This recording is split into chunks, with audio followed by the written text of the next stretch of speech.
ये बलूचिस्तान गवर्नमेंट का जो है रिलीफ जिसमें राशन लेके आ रहे हैं, ये देखो ये फेंक रहे राशन फेंक रहे, वो सारे नीचे पट जाते हैं।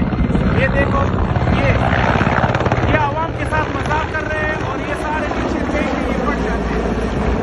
ये देख रहे हो आप, ये देखो ये आवाम के साथ मजाक कर रहे हैं। आप देखो ये पट गए, देखो ये तो रिलीफ नहीं है, ये तो आवाम को ऐसे बेवकूफ बनाने की चक्कर कर रहे हैं।